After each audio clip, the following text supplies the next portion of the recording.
Bitcoin fixes this is a common refrain among Bitcoiners who have settled around the idea that changing our broken money system and replacing it with something better will allow us to finally address sweeping problems in our world today, from society and culture to politics and government. While that may be true, our guest today holds the belief that what is also required to take advantage of this new technology and emerging financial system is a new set of ethics that are born out of the classical virtues we've seen in successful, long-standing cultures like feudal Japan. Aleks Svetski is an entrepreneur and author of the best-selling Uncommunist Manifesto and the newly released Bushido of Bitcoin. And the conversation today is a deep dive into Aleks's position around the importance of virtues that have been seen in warrior cultures throughout history, in particular, samurai culture from ancient Japan. I'm Scott Deedles. I'm the CEO and founder of Block Rewards, and part of our mission in bringing Bitcoin to the workplace is helping people understand how it will help them. Today's conversation is a dive into the importance of rethinking our approach to how to be in society alongside a changing monetary system. So if you're interested to learn something about samurai culture and the Bushido code of ethics and how it relates to incorporating Bitcoin successfully into the world of tomorrow, then stick around. This one is quite a ride.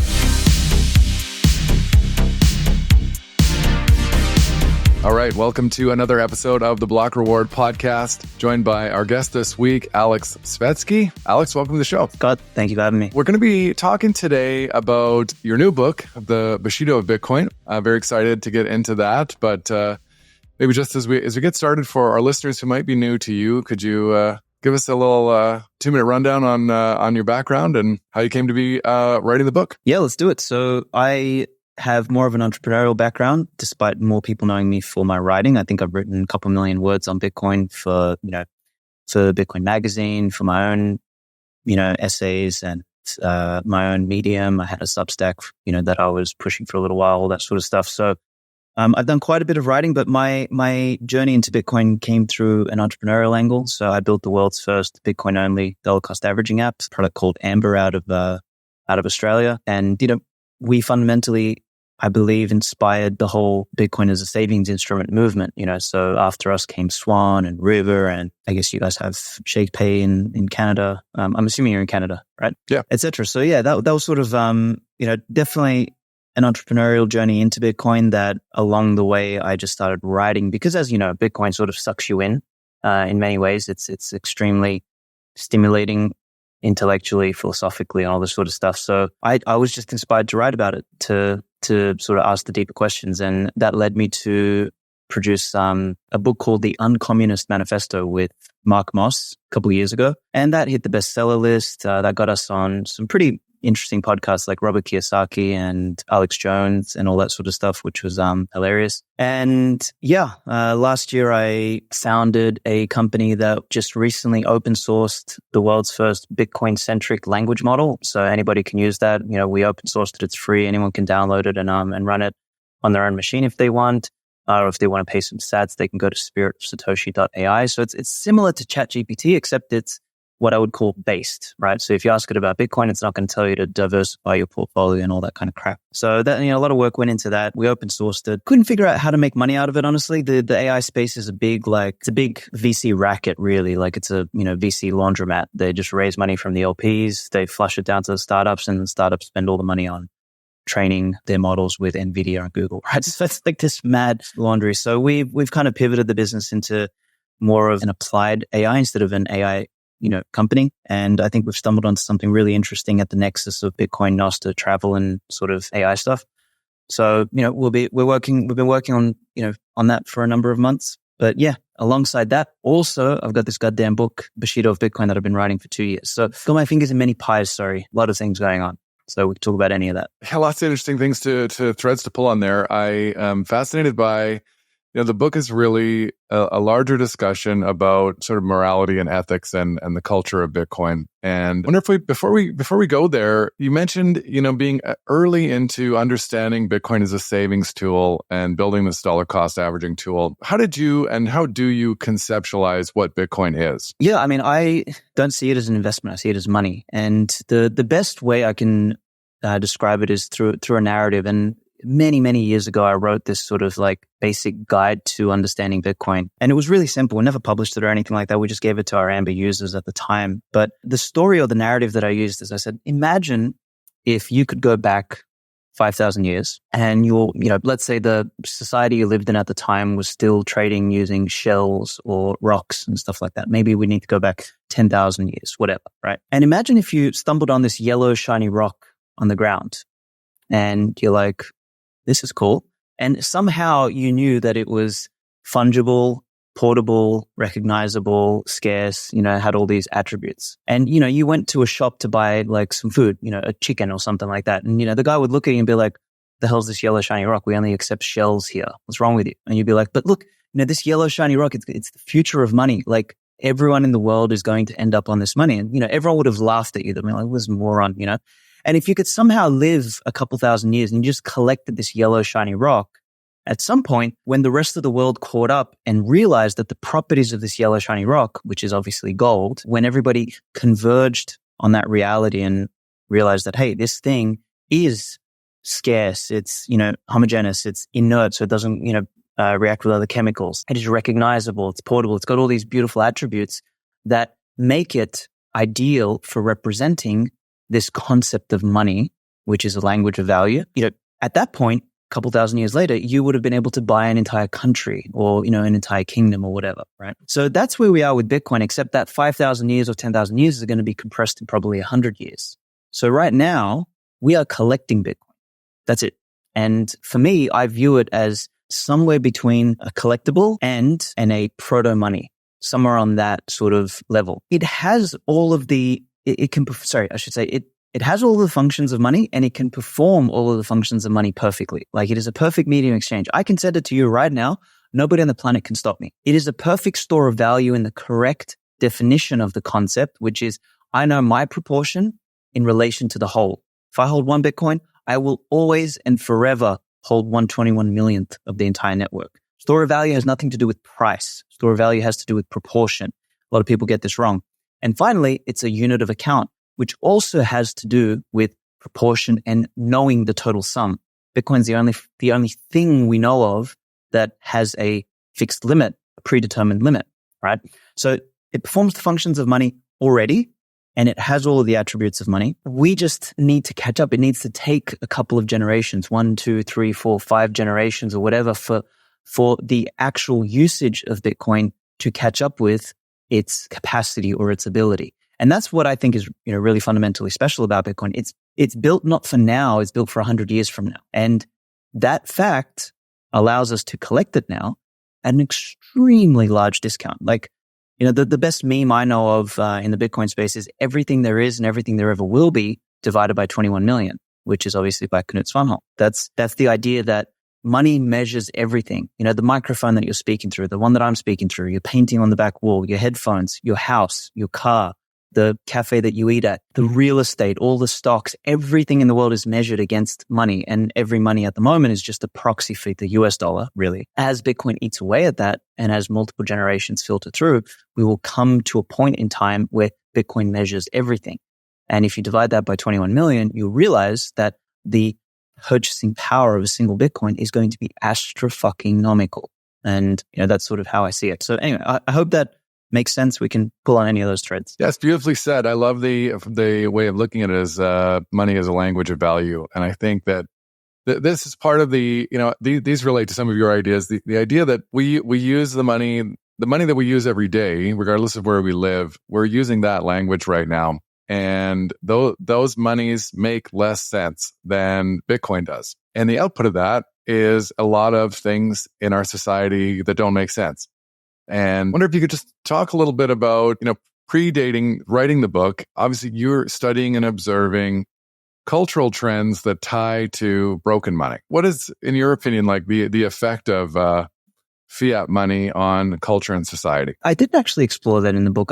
Maybe later in the book, I try and challenge that concept. I actually think the culture breaks before the money. That's something I actually worked out here. I think Bitcoiners actually have this really, really wrong. We all think that you fix the money, you fix the world. No. You fix virtues, you fix culture, then you fix the money, then you fix the world. Money is just an accelerant. It is downstream of politics and culture. We didn't just wake up one morning and decide to print money. The culture decayed upstream. And, if I sort of point to the West at the moment, I'd say the initial decay came from the French Revolution. When we inverted paternity, we inverted the natural order of things, and we started creating universal suffrage and all this sort of stupidity that came out of the French Revolution. And then we fucked it all up 200 years later. We decided to print infinite money. But that didn't just happen overnight. Now, that being said, the money printing is almost like if we look at a cancer, right? A cancer generally is the time at which we notice that the disease is there. So when the money print turns on, it's like the cancer becomes malignant and things accelerate. The decay of civilization accelerates. But the actions beforehand, staying at home, not training, eating fucking seed oils and whatever, like all of the bad habits and everything, that's the culture element. That's what happened beforehand. That's what leads you to the point of, oh shit, now I have cancer. Well, you know what? Now I have cancer. I'm going to die. So fucking YOLO. I'm just going to eat more seed oils. I'm just going to take more drugs. I'm going to party, right? That's the stage we're at in civilization. So that is, late stage when the fiat really, really kicks in. And unfortunately, that sort of takes everything down with it, right? And that's the stage where we're at. And I used to fervently believe, I was in the camp, and this is one of the, going to be the controversial opinions in the book, is that, Bitcoin doesn't fix everything. It's actually fixing the virtues that we live by is the underlying thing. Bitcoin will help produce a check because, and the way it produces a check is by putting an economic cost on time preference again. Right. So when you have fiat money, when you have money untethered to reality, you can cover up poor economic decisions with paper, basically, or with imaginary units. And that can lead you to making more and more poor decisions, right? Because you don't have a feedback mechanism. You don't know if I do X, the result is Y. Really, on a fiat standard, the best example is like these ghost cities in China. They will build entire cities, their GDP will go up, then they'll blow up the cities and they'll rebuild them and they'll say, our GDP is still going up. They literally just burnt resources, but they can do that because they can just print some more money and paper over the losses, right? So that's how we're living as a society at the moment. So fiat absolutely accelerates the decay to no end because it breaks the feedback mechanism that would tell you were otherwise doing something wrong. And Bitcoin offers a check against that, or it creates a cost to help buffer that. But I don't think that it solves everything, but it's definitely intertwined, the culture and the money, they're both in symbiosis. We also can't have a world where we somehow, separate culture and money. That doesn't work either because, money is, as I said earlier, is a language of value. We're always going to need a language of value. So these things are they're really intricate. Yeah, it's hard to disentangle because it's impossible to disentangle, but they are related, but we can't. And this is one of my big things in the book is that we can't just say Bitcoin fixes this and then, expect that everything's going to be fine. There's a lot more that goes into it. So you have a potential blueprint for the reimagination of values that can hopefully fix, course correct society. And this is sort of the basis for the book. So maybe just talk a little bit about how you transitioned from that idea of first fixing the virtues to sort of samurai culture and maybe actually even just what is Bushido for people who are listening and don't know anything about it. Yeah, so that's a good one. Let's start there. So Bushido means way of the warrior.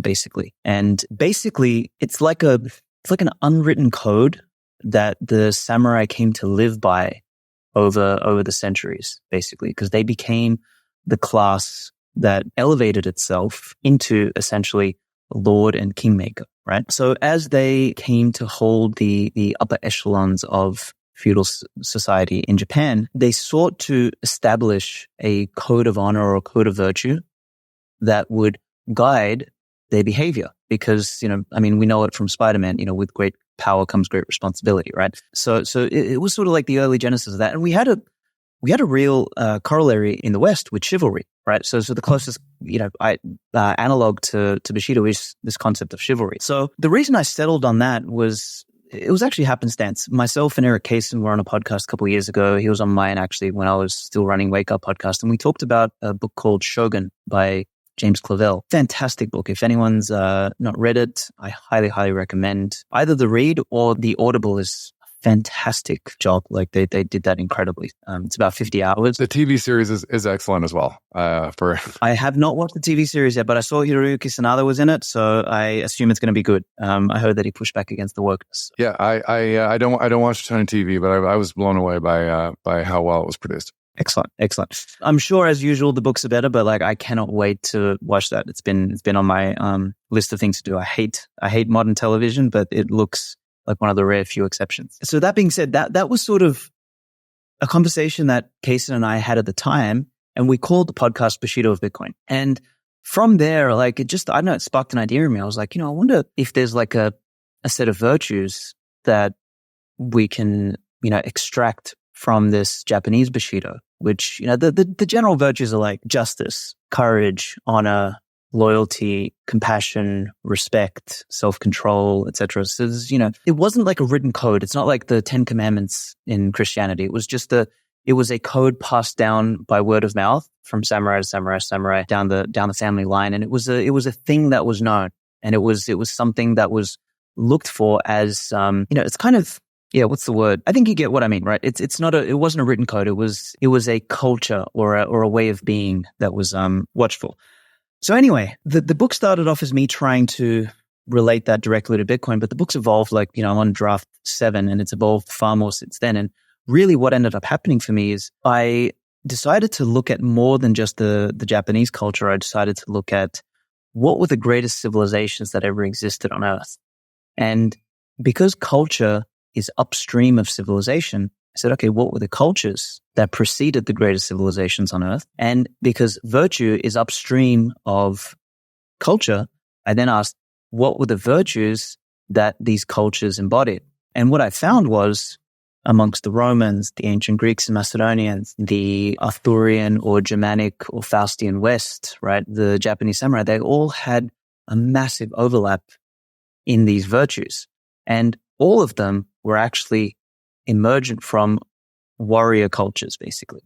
So I found this and I basically took what the best overlap was and I came up with what I'm calling the Bushido of Bitcoin, which is 10 virtues for a world on a Bitcoin standard. So I make the claim that, look, we live on the fiat standard now. The playbook on a fiat standard is, lie, cheat, steal, get into banking, get into politics, find a way to like fuck someone over, etc. Now, you can still be good on a fiat standard and you can still find some success, but you'll get more success, quote unquote, by, gaming the system.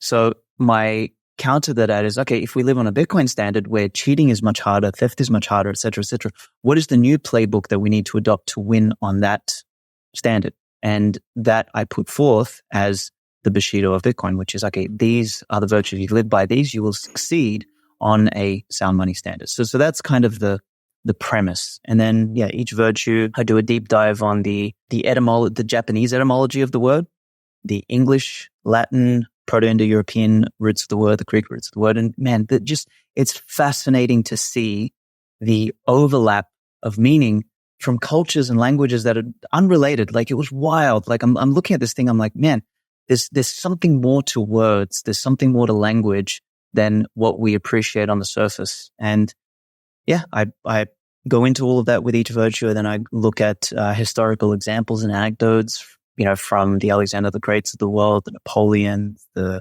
Leonidases, the Cyrus the Greats, and all that sort of stuff, of how they each embody these virtues. And, I try and use the book as inspiration. So that's the meat of the book. And then there's a bunch of other parts as well that ask a bunch of different questions. So anyway, I'll stop there. I'm kind of going off on tangents here. Yeah, I think it's a recurring theme in the book, the importance of sort of leadership and greatness. And you mentioned Alexander the Great and some of these really, high-level historical people. In terms of this concept of culture and virtues sort of being passed top down, can you talk a little bit about your concept of Maybe just talk a little bit about that subject a little bit. It's an interesting part of the book. Yeah. So it seems to me, at least from all the evidence that I can find, that culture is actually more driven not by the ground up, not by the peasant class or the slave classes or the lower classes. It seems to be driven most by the inspiring classes. And the inspiring class seems to be the warrior class, those who go out there and live at the edge of life and death. They're the ones that inspire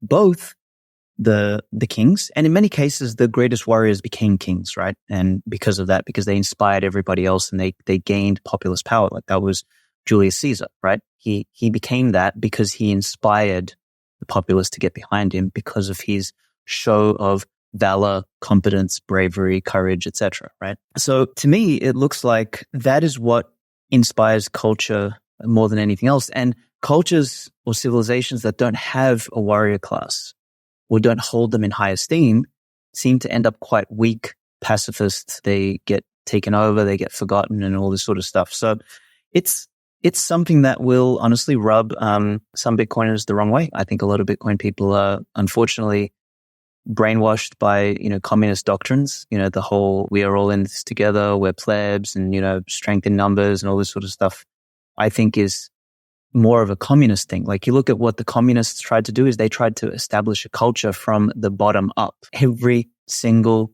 freaking time it failed. It was a complete disaster because they didn't focus on excellence and valor and virtue and all this sort of stuff. These are virtues exhibited or embodied by the few. And the goal is that a few reach to show what's possible. And that inspires everybody else to reach up. Whereas if the focus is on the average or, the everyday man and all this sort of stuff, the pleb, people think it's okay to then just be average and to settle and to be less and to stop looking up and to sort of look level or look down. And that's sort of the world that we live in at the moment. You see this on Bitcoin Twitter, you see it everywhere. And it's, Twitter more broadly, and it's the world more broadly, is that people have an envy and a resentment for beauty, for greatness, for excellence, for people who are trying to climb and build and create and do stuff. Like people have it's almost like a skepticism. I experience this a lot in Australia, and it's a thing that's known there. They call it tall poppy syndrome. It's like a poppy is like a flower. If you come above the others, they want to cut you down to size straight away. And this is a big reason why Australia never succeeded. America had this spirit of elevating the few greats, and America became great because of that. And all previous great civilizations became great because of that. They were able to glorify and admire, revere great men. That all got flipped upside down, post-French Revolution moving forward, right? With democracy and with, equalitarianism, with communism and all this sort of other stupidities. We lost touch with that. And, we have a world of acceptance and of of average, being an average man is an aspiration today. It's I don't know. I've personally find that pathetic. And I think Bitcoin will establish a framework that moves us back in the direction of excellence, in my opinion. So anyway, that's sort of some unscripted thoughts on that. We can pull further on that thread if you like. Yeah. And maybe just to make the connection for the listeners. So to go back to one of the things you said at the outset of the conversation is the deep, deep discount that we're buying or collecting Bitcoin at today based on where it could be valued in the future. And so sort of the parallel, I guess, argument in the book is that those who are able to successfully retain their Bitcoin over this time are going to be very wealthy people in the future. And so this is why it's important, because those people then have an opportunity to, be the beacons of excellence or be, creating culture in that sort of top-down way. It's the opportunity and the obligation, right? Because they will. And this is really, really important, is people think power comes just without responsibility. And that's the biggest problem we have in the world today, is you've got people who have power and take no fucking responsibility. So you look at the WEFs of the world, the politicians of the world, etc. They do whatever the fuck they want and somebody else pays the bill. That's why things are so corrupt and that's why things are so broken. This is why monarchy is so much better, is that the monarch, the king, the leader, traditionally held the responsibility for what they did. And they were killed if they fucked up. Whereas in a democracy, it's okay, yep, I come into power, I rape and pillage and bomb some countries and print a bunch of money and put the country in debt. And you know what? Look, my time in office is over. Sorry, let the next guy fucking deal with it. Like, and we just literally erode the hell out of everything that we built. Yeah, I mean, and it's not even just that they walk away like just into art. These people walk into sort of cushy other jobs in the private sector or whatever. And yeah, They write a book and they make another couple $1 million. It's a total scam. It's an absolute scam. And that once again, it rubs me the wrong way. You've got all these people that are like, the world was backwards in the age of feudalism and kings and everything were bad. It's like, well, no, that's actually not how it was. The old nobility actually carried the responsibility, or they carried far greater responsibility. That's not to say that everyone was perfect in the past and, there was no bad apples. Of course there was. There always is. Every single system is going to have bad apples. Every single system there will be bad kings and bad rulers and bad emperors and all this sort of stuff. But objectively speaking, a hierarchical structure that is excellence oriented, that has a clear leadership at the top, is going to be far superior than some sort of homogenous mass that is like a hydra that you can't point to. And the greatest modern example, honestly, is Bukele. Bukele is effectively a philosopher king. He is the leader of El Salvador. And with his leadership and foresight, he's literally transformed the country. He's done what nobody could do in that entire Central American region for decades upon decades upon decades, probably centuries. He did it in 5 years. Fucking incredible. And that's sort of what I get at in the book is like, Bitcoiners will have the opportunity and obligation to be people with that sort of, that kind of resource to do that sort of thing.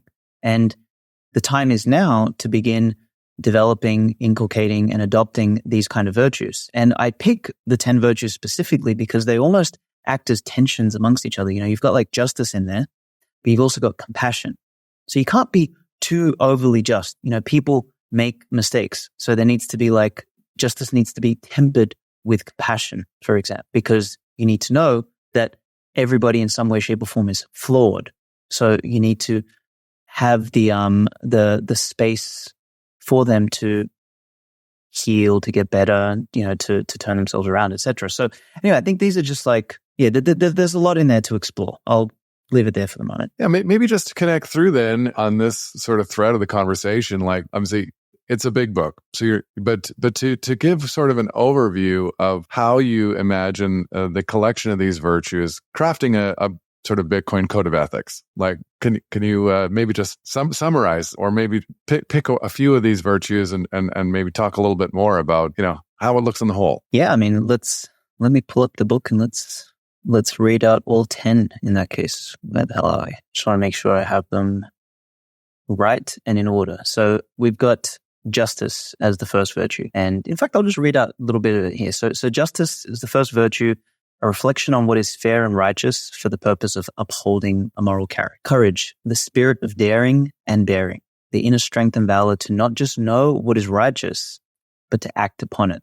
So courage requires strength to not only perceive, but also to act and bear the consequences. Benevolence or compassion, it's the affection for others. Passion, magnanimity, and affection for others were ever recognized to be the supreme virtues and the highest of all attributes of the human soul. Compassion is the ability to suffer with those you love and requires patience and humility to see the world from the perspective of another, right? So that's like a tempering effect on justice, courage. The Japanese focuses on politeness, but I focused more on respect, is the outward manifestation of a sympathetic regard for the feelings of others. So that's a quote pulled from a book called Bushido, the Soul of Japan, written in the 1900s. It implies a due regard for the fitness of things and pays respect to social positions and hierarchy. In other words, it's not just the regard and reverence for the experience and feelings of others, but also respect for tradition and custom. Then I've got honor. Honor implies a vivid consciousness of personal dignity and worth. The samurai lived by the highest code of conduct, and it was this honesty first and foremost with oneself that defined honor. Honor was known as the immortal part of oneself, that which lives on after your physical body is passed on. We know it as sort of reputation these days, right? Loyalty is the glue that binds relationships both of love and of respect. In feudal Japan, loyalty and duty to one's lord or compatriot were distinctive features. You keep your word and you perform your duty, even if it means you must give your life. And number 8, self-control. Along with courage, this is the quintessential virtue of the warrior, the discipline of fortitude. Self-control in Bushido meant the discipline to adhere to this code under all circumstances, whether it's hard or easy, whether in the presence of others or alone. And then I added responsibility and excellence, basically. So responsibility, the obligation to bear the consequences of one's actions and fulfill one's duties. It's about owning your decisions and their impact on you, others, and society. And finally, excellence, the essence of virtue. It's the separation from average. It is the energy of vitality in life. Excellence is that which pushes boundaries and expands. Excellence establishes new standards and is the driving force behind progress and beauty. So that's an overview of the 10. And so, yeah, I was struck by this. You were talking earlier about the balance of, it's like a collection of having rigid beliefs and uncompromising conviction in your way of being, and also being very, the Japanese, they have this innate sense of hierarchy and protocol and ritual. Like everything is very organized and conscious of others. One of the really interesting things I thought you dove into a little bit was the concept of getting back to greatness and of fear. And you ask the question, or you make a statement around how we may be too afraid to fully live life. I'd love to just pick your brain a little bit on that statement, and maybe, you pull in a number of other different thinkers outside of the classical Japan to give context to these ideas. So a lot of Nietzsche, a lot of,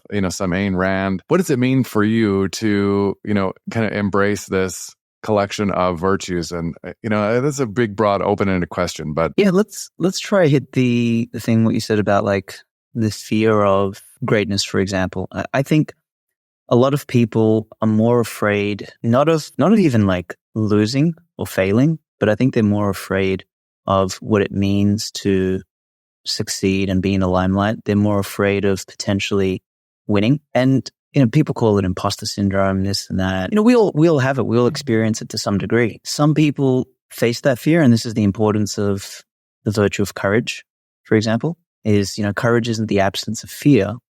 Courage is the feeling of fear and the fortitude to face it anyway, right? But unfortunately, many others, they will cope by trying to, and this is what we said before about the tall poppy syndrome. They'll cope and they'll try and just bring others down. They'll be like, oh, influencers are losers, or, everyone's a scammer, or whatever the fuck else they sort of pull out of their asses these days about like trying to bring down basically the man in the arena. And it reminds me of that Teddy Roosevelt quote, right? It's like the man in the arena is the one out there fighting, and he's on display.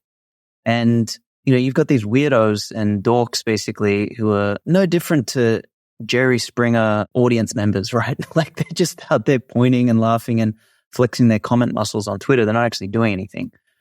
And, they will cope by scorning the great, the beautiful, the excellent, and the person who actually goes out there and tries. And I have far more respect for anyone who, I have the most respect for the person who goes out, who tries and succeeds, because it takes a special kind of character to push through and succeed. I would, even more than him, the person who goes out, tries, fails, gets up again, fails, gets up again, fails, gets up again, and succeeds. That's the person who I have probably the most respect for.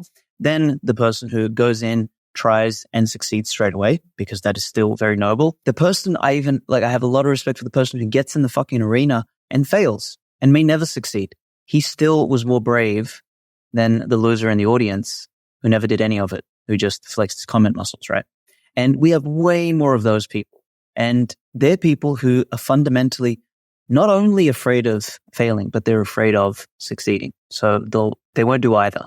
They will spend their lives on Twitter or Reddit or fucking Nostr these days, wherever they are, and they'll just laugh at people. They'll make memes. They'll tease. They'll do whatever in a bid to, cope with their own emptiness or own lack of courage or whatever it is, right? So I don't explain it like that in the book, but I just get this sense that there's this unfortunate, call it envy or resentment of people and things that attempt to produce something, great or beautiful that, the world has unfortunately become allergic to. I think that's going to change. I think that's going to change in the coming century. It's going to take a while for it to change, but we will come to a time again where nobility is something that we look up to and that we admire and respect, like they did in the ancient samurai. This leads nicely into a quote that I'm just going to read, if that's okay with you. It says, "The broader social result is nihilism, because deep down, nobody really wants to play an unfair game.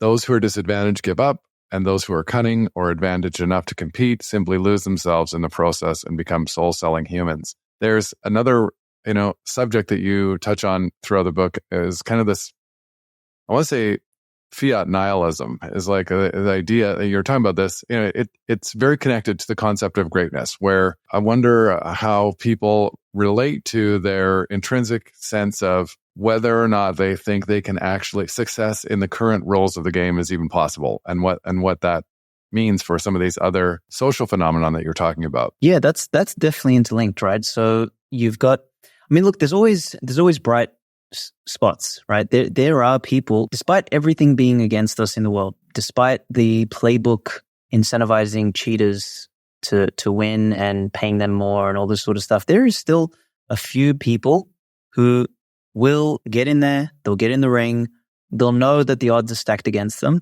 and they'll still do the right thing. And in many ways, I've actually got a lot of respect for Bitcoiners in this sense, is that a lot of them, people like Francis Pouliot, for example, in Bull Bitcoin, I know for a fact that he has been offered a lot of money in the past to make Bull Bitcoin a shitcoin casino.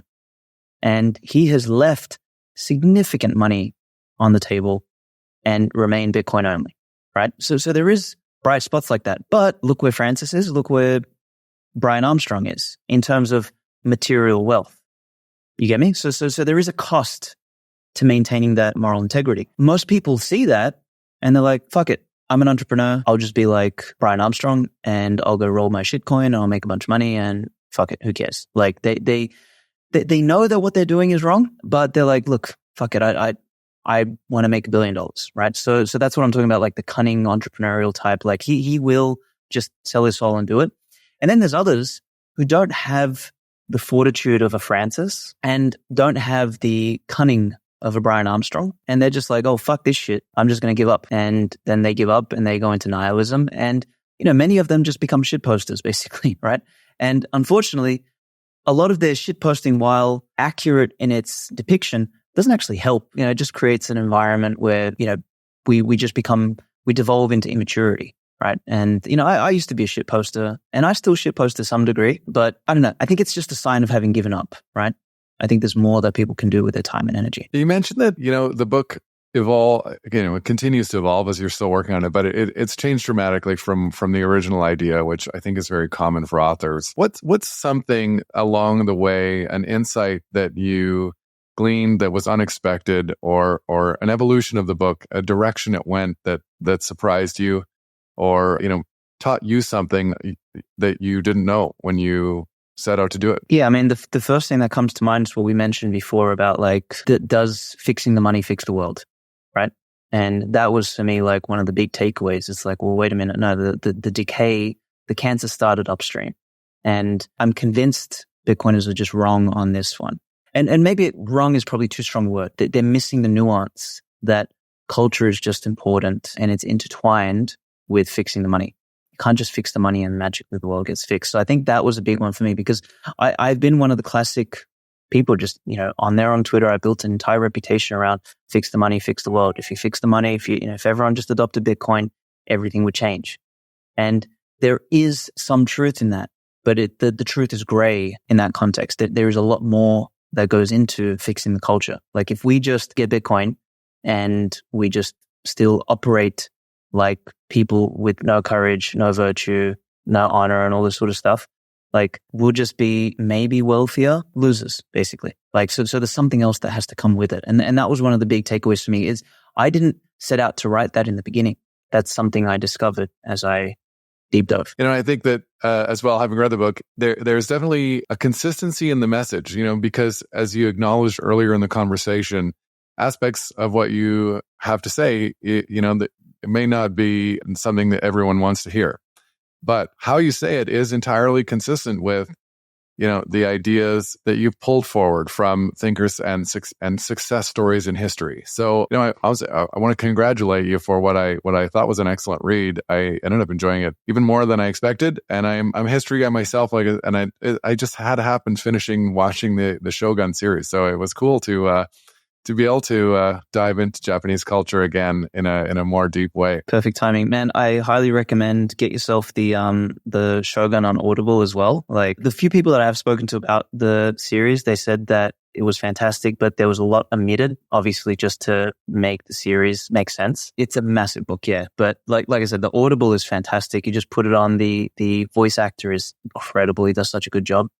And yeah, you just like go on a journey. It's fantastic. Any other sort of final thoughts, like wrapping up? Books coming out. It may be out by the time, I'm not sure what your release schedule is, or anything else that you want to say before we wrap up? I mean, look, if people are interested in this, they can pre-order it on Bushido of Bitcoin.com. So I managed to get myself the .com, and there's a link there. They can get a free chapter, or they can go to the link and they'll see the Geyser crowdfund, and they can pre-order it. It's about half the price that it'll be on Amazon when it goes out. So if they want to, save a little bit of money, they can do that.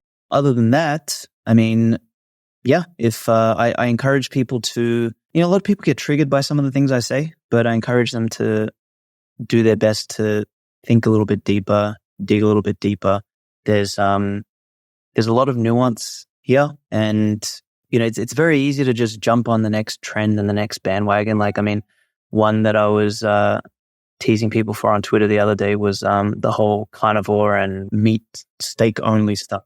Yeah, the pizza thing, exactly. I was like, man, get the fuck out of here. Like, let's all just be honest with ourselves. Pizza tastes fucking amazing, and don't give me your moral high ground of like, oh, steak only. And it's like, shut the fuck up. Like, these people, like they remind me of the NPCs that they make fun of. They're just the NPC in a different dimension. So it's like, be human, realize that there's more to life than just what Twitter trends tell you, and sort of try to find the nuance in life. I think that's where the beauty, the color, and the interesting stuff happens. Yeah, and I think, maybe just to, what I was finding myself thinking about while reading your book is be okay with disagreeing with people, and try to be comfortable in the space where you're just hearing somebody else's ideas, even if they might not necessarily entirely align with yours. And the act of that alone is a positive attribute of that we should be celebrating, rather than encouraging this homogenous monothink. Absolutely, yeah. We can't all agree, and that's the whole point of culture. Like, the WEF wants us all just to agree and do the same thing. Congratulations. Like, the whole point is that we're supposed to argue and disagree and have different needs, wants, desires, etc. And it's perfectly normal. We don't all have to be friends. We can have I don't know if you've got this version of the draft, or if I'm pretty sure it's in a later draft. I sort of talk about the thing, like the reason I wrote about virtues, not beliefs, is that virtues transcend beliefs, religion, and all that sort of stuff. Like, you could be a Muslim, I could be a Christian, someone else can be, atheist, whatever, it doesn't matter. But we can all agree that virtues, things like courage and honesty, integrity, all this sort of stuff matter. And we can still respect each other because these virtues transcend. We can have our own beliefs. I'm not here to convert you to Christianity or anything like that, but I can respect you if you live by these kind of virtues, which seem to me, at least from the study that I've done, they seem to apply across all of these beliefs, all of these religions, all of these great cultures. And if we can, at the very least, form alliances, even though we might disagree with each other on other shit, if we can form alliances on that sort of stuff, I think we have an opportunity to defeat the kind of the world in which those sorts of anti-virtues exist, like lying, cheating, stealing, et cetera, which is the kind of framework that we live in. So that's sort of what I hope the book will accomplish, maybe. Let's see. Or maybe it'll just piss everyone off, in which case, whatever. I would guess it's probably going to be both, and that's probably a good thing. Probably. Yeah, well, congratulations, and thank you again for coming on. And if you're listening and you made it all the way to the end of the show, I want to thank you for tuning in again. Your attention is a currency, and I sure hope you enjoyed this conversation and hopefully learned something about Bitcoin. And I hope to see you again next week. That's all for now.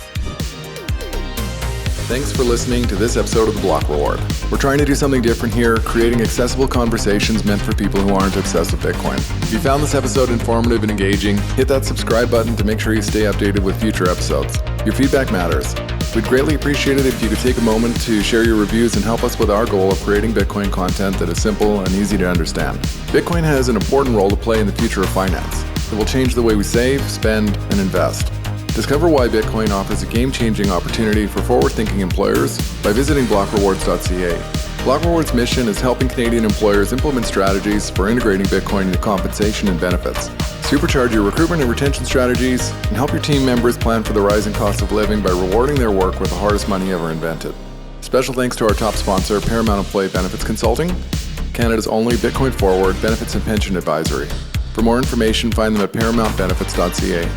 Big shout out to Podigy, our production team that makes all this possible, and BMX Escape for producing our music. Bitcoin is an expansive and dense topic many people walk away from early. To Bitcoin enthusiasts looking for that podcast they can share with friends, family, and colleagues, one they'll actually listen to, we hope that is us. The content of these conversations is meant to be provided for information purposes only. Nothing here is investment advice. Bitcoin is a big topic. Be sure to do your own research before making any personal financial decisions. Thanks for listening.